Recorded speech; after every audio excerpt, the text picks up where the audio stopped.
Corona ही ग्राह है जिसने पकड़ लिया था, और उन सबके परिवारजनों का सच्चा व्यवहार उस समय आप सबने देखा होगा, जिन जिन को हो गया हो गलती से, या जिनके किसी को भी हुआ उन्होंने देखा होगा। जैसे इसके पति पत्नी छोड़ के चले गए, मुड़ के देखा भी नहीं, वैसे ही अरे इनको छोड़ाओ, कहीं ऐसा ना हो कि पूरा घर ही लपेटे में आ जाए, छोड़ाओ। यहाँ कोई है ऐसा व्यक्ति जिसको कोरोना हुआ और हॉस्पिटलाइज हुआ हो, फिर वहां से भी लौट आया हो? यहाँ बैठा कोई का? आप हैं, हॉस्पिटल गए थे? अच्छा ये बैठे रहो, सही से बताओ, वहां किसकी याद ज्यादा आ रही थी, घर वालों की, भगवान की? हैं? ऊपर ले नहीं सोच रहे होंगे जब कब टिकट कट जाए। अच्छा कभी कभी घर वालों पे गुस्सा आ रहा था कि नहीं? देखो पूछ भी नहीं रहे हैं। महाराज कोरोना ने एक तरीके से ज्ञान दिया हम सबको, अगर हम सीखना चाहें। क्यों? कोई त्रासदी अगर हो तो उसे सीखना चाहिए। ये गजराज का जो प्रसंग है, ये कोरोना का ही प्रसंग समझ लो। हम सब गजराज हैं, जो फंस गए उन्हें ये समझना चाहिए कि हमारे साथ क्या हो रहा है। बहुत प्यारा भजन है, एक पंक्ति है, गाइएगा, बहुत बड़ा सत्य है, आपके काम आएगा। हर की अंत समय याद आई, हर की अंत समय याद आई। कोई न मेरा, मैं न किसी का, कोई न मेरा, मैं न किसी का, कोई न मेरा, मैं न किसी का, सबसे ठोकर खाई, सबसे ठोकर खाई, हर की अंत समय याद आई, हर की अंत समय याद आई।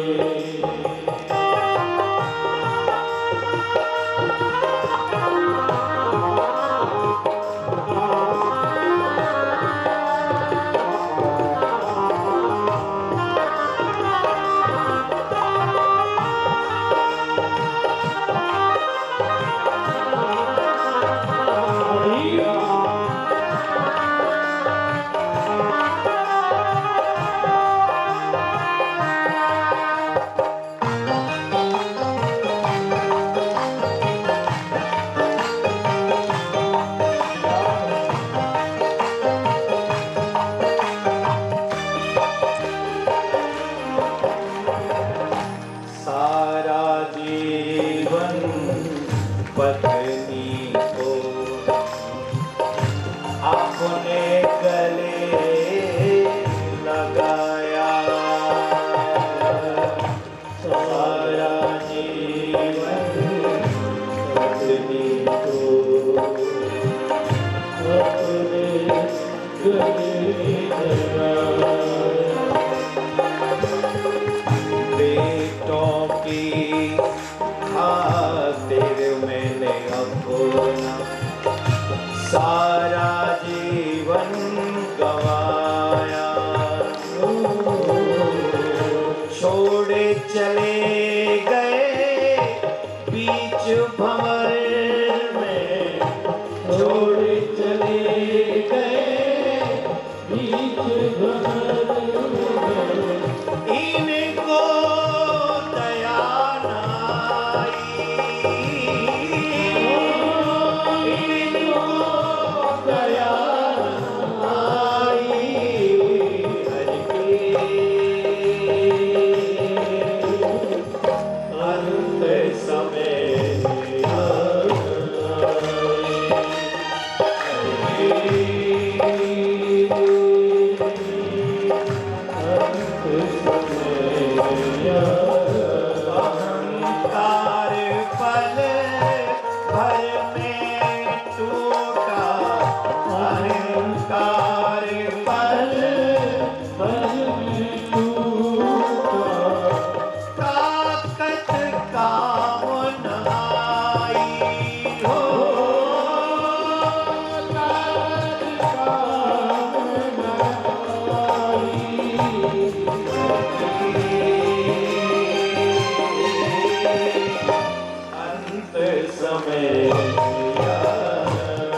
कौनों से फिर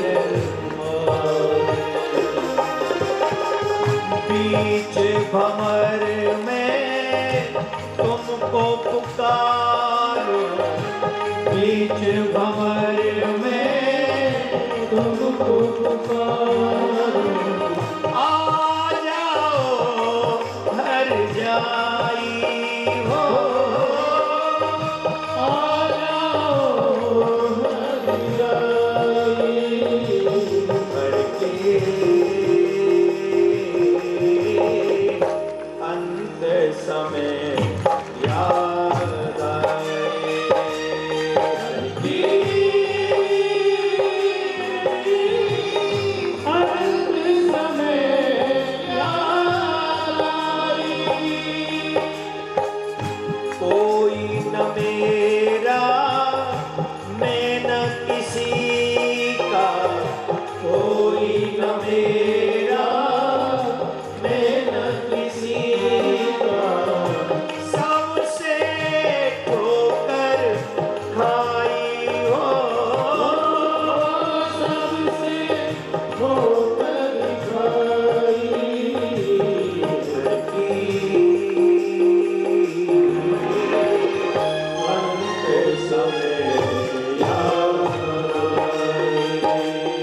हर की अंत समय याद आई, हर की अंत समय याद आई, हर की अंत समय याद।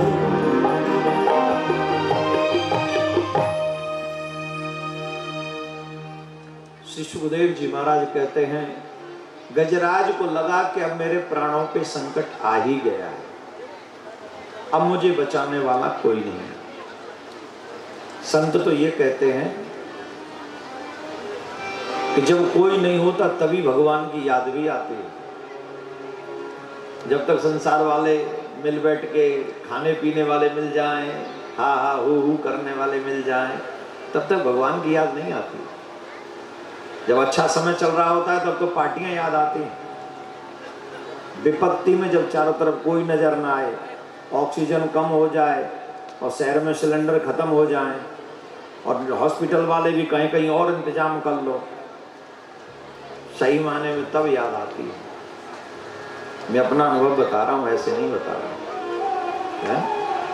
हमने वो फेस किया, वो पल हमें नहीं हुआ था, हमारों को हुआ था। शहर में सिलेंडर खत्म, हॉस्पिटल वाला कह रहे बेड ही नहीं है, घर में कोई आंखों के आगे जाने की तैयारी कर रहा हो, ये कोई गृहस्थ ही जान सकता है कि दर्द कितना बड़ा होगा उसको। सच ये है, एक वक्त ऐसा भी आता है कि आपके पास सब कुछ हो पर कुछ काम नहीं आता है, तब सिर्फ भगवान की कृपा याद आती है, तब सिर्फ भगवान याद आता है।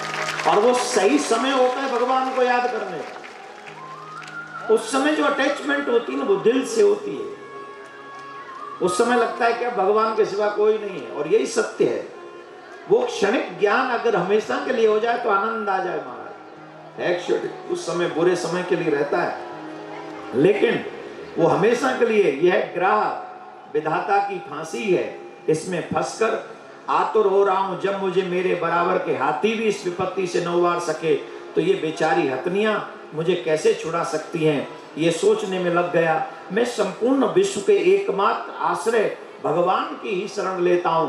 उसको भी ये बात समझ में आ गई, और उसने भगवान नारायण की, जिसे हम लोग भागवत में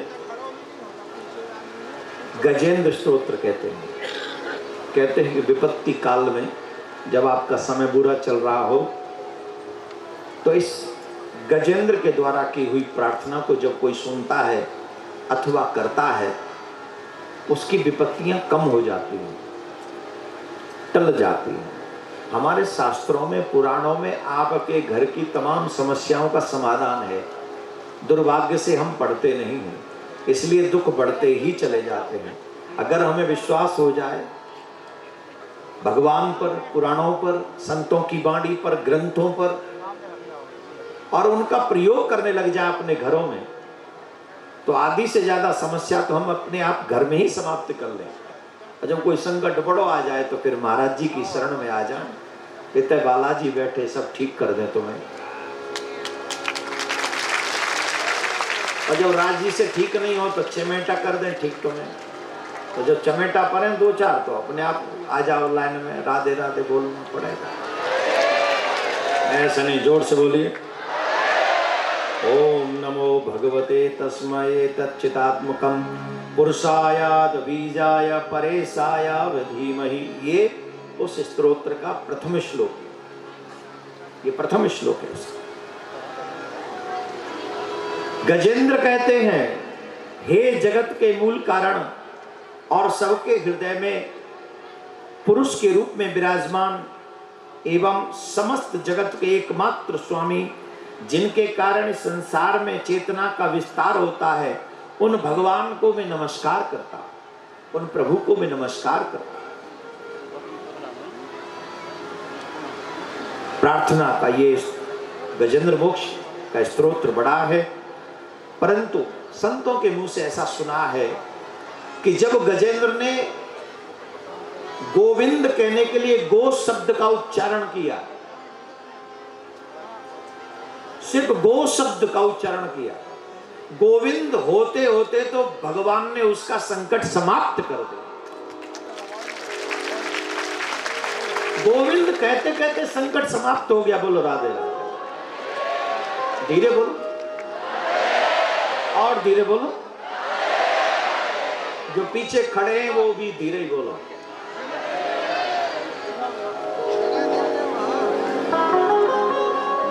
भगवान ने सुदर्शन चक्र से उस ग्राह का सर अलग कर दिया, सुदर्शन चक्र से।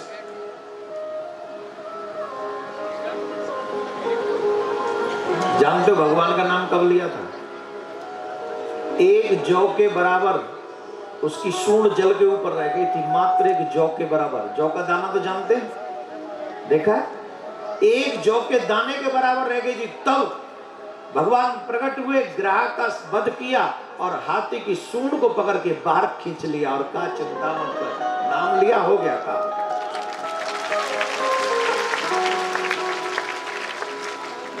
संतों ने कहा गजब हो महाराज, तुम्हारी लीला तुम ही जान सकत और कोई नहीं जान सकत। भगवान बोले क्यों? बोले नाम लिया गजराज ने और मुक्ति दे दी ग्राह को, जो कौन सी बात हुई, जो तो समझ में नहीं आई महाराज। भगवान कहते हैं जो हमारा नाम लेते हैं वो तो निर्भय हैं ही कि हम तो कहीं जाने वाले नहीं, हमारा तो कल्याण हो ही जाएगा। तो बोले मैं भक्तों को बाद में तारता हूं, लेकिन जो मेरे भक्तों के भक्त हैं, जो मेरे भक्तों के चरण पकड़ लेते हैं, पहले उनको तार देता हूं। हमारे ब्रज में तो ऐसा कहते हैं, तेरे भक्तों की भक्ति करूं मैं सदा। देखो महाराज, आप तो ठहरे भगवान, आपकी भक्ति हमसे नहीं हो सकती। आप भगवान हो, आपको तो बड़ी बड़े नियम मर्यादा ये सब का पालन करना पड़ेगा, तब जाके आप प्रसन्न होंगे। परंतु आपके जो भक्त हैं उनको मनाना बहुत आसान है। तेरे भक्तों की भक्ति करूं मैं सदा, तेरे चाहने वालों को चाहा करूं। जो आपकी भक्ति करते हैं हम उनकी भक्ति करते रहें, सुकृपा करके ऐसी कृपा कर दो। अगर उनकी भक्ति हो जाएगी तो हमारा तो कल्याण हो ही जाएगा। इसलिए आजकल भक्तमाल का बहुत प्रचलन हो गया है। आप देखते होंगे आजकल भक्तमाल खूब कथाएं हो रही हैं, और भक्तमाल की कथाओं में हम ये सीखते हैं कि कौन से भक्त ने भगवान को कैसे प्रसन्न किया था और वो भगवान कैसे प्रकट होकर आए थे और उन्होंने उन भक्त के लिए क्या क्या लीलाएं करी। भक्तों के चरित्र सुनने से भक्ति सुदृढ़ होती है, दृढ़ होती है। इसलिए जीवन में भक्तों की कथा सुनते रहना चाहिए। बोलो राधे राधे। बोले देखो ये गजराज ने हमारा नाम लिया है तो अच्छी बात है, लेकिन गजराज ने जो हमारा नाम लिया उस ग्राह ने उनके चरण पकड़ लिए, और जब उनके चरण पकड़ लिए तो हमें पहले भक्त की रक्षा करनी थी, पहले उसका कल्याण करना था। जो जो लोग अपने गुरु के चरणों में दृढ़ रहते हैं, सेवा करते हैं, गुरु आश्रम में बुहारू लगाते हैं, यहाँ पर हम कई भक्तों को देखते हैं, महाराज उन्हें कोई सैलरी का लोभ थोड़ी है, यहाँ सैलरी थोड़ी मिल रही, और यहाँ तो सब मिट्टी मिट्टी है चारों तरफ, ऐसी मिट्टी जो पामन में चिपक जा, एक बार जाओ तो ऐसा लगे जैसे अलग ही कछु पूरे को सो स्वाद पामन में। हमारे यहाँ की मिट्टी दूसरी है, यहाँ की दूसरी है। अच्छा हमारी को असर लंबो रहे तुम्हारा, जिन्हें के झरा दो तो झड़ जा, हमारे यहाँ नहीं झड़, जब तक पानी वानी तो डंडा पाम लेने ले हाथ में ढंग से धो नहीं तब तक नहीं छुड़ाओ। यहाँ तुम्हारा थोड़े से हिला दो, बड़ी अच्छी मिट्टी है, सीधी है, मध्य प्रदेश की है बेचारी। कौन से खंड क्या बुंदेलखंड की मिट्टी है, बहुत सीधी रहती है, थोड़ी चिपक फिर थोड़ा जरा तो बोल ठीक है हमारा जा रहे। हमारे यहाँ की तो बड़ी नीमन है, हमारा चिपक गई तो चुप गई रहे, फिर नहीं छोड़ता आराम से। हमारे ब्रजरज तो वाको तो कह वो ही कहा है, ब्रजरज उड़ मस्तक लगे तो मुक्ति मुक्त है जा।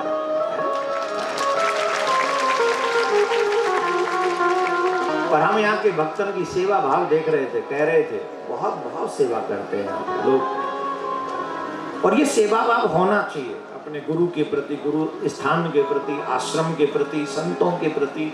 आप जितनी सेवा कर लोगे, भगवान की एक बार सेवा नहीं भी हुई और संतों की सेवा हो गई, कल्याण होगा, कोरे कागज पे साइन ले जाओ। और संतन ने रोज जमाई देव गाय देव और ऊपर मापते पढ़ो गजेंद्र मोक्ष स्तोत्रम ले ले, कर रहे भगवान की इच्छा पूरी, चढ़वाएंगे तो पे रसगुल्ला को भोग, कभी प्रसन्न नहीं हो रहे होते तो संतन ने तुम गाय दे रहे, उल्टा सीधा बोल रहे, पिता भगवान से कह रहे थे मातु पिता तुम मेरे, मताई बाप तुम मेरे, दद्दी दद्दा तुम मेरे, शरण गऊं किसकी, भगवान बोले डंडा पड़े अब की, हमरो नाम न लीजो ताऊ और क्यों ध्यान में दीजो, संकट कर देवे जो अब के नाम लेवे।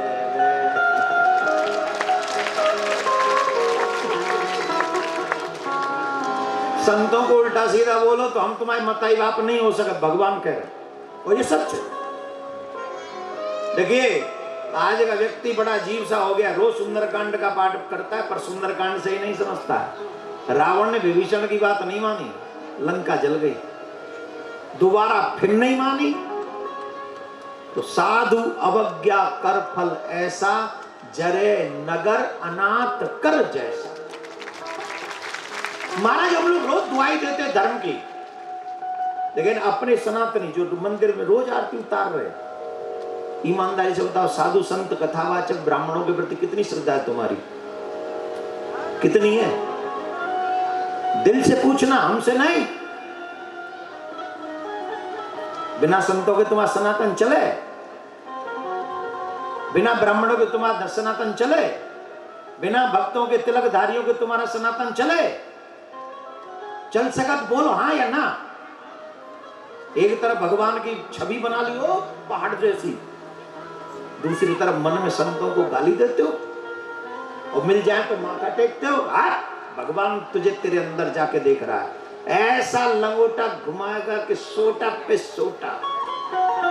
याद रखिए, प्रत्येक सनातनी से निवेदन कर रहा हूं, भगवान की पूजा में चाहे देव 10-5 मिनट कम रह जाए, लेकिन साधु के प्रति, किसी महात्मा के प्रति, भक्त के प्रति, ब्राह्मण के प्रति एक क्षण के लिए भी अश्रद्धा उत्पन्न ना हो, उनकी सेवा हो जाए, भगवान मिलेगा मिलेगा मिलेगा।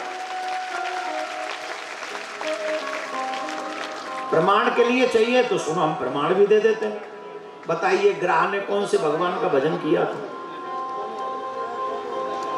गजराज ने तो भगवान का नाम लिया, पुकारा। ग्राह ने क्या किया? बोले सिर्फ भक्त के पैर पकड़ लिए और भगवान ने उसका कल्याण कर दिया। आपसे अगर भगवान की पूजा न बन पड़े तो इट्स ओके, लेकिन साधु संत ब्राह्मण भक्त, देखो संत की कोई जाति नहीं होती, भक्त की कोई जाति नहीं होती। बार बार हम इस बात को रोते हैं। उनकी सेवा अगर तुम कर लोगे तो तुम्हारा कल्याण हो जाएगा, कोई तुम्हारे कल्याण को रोक नहीं सकेगा, कोई भी नहीं। राधे राधे बोलना पड़ेगा।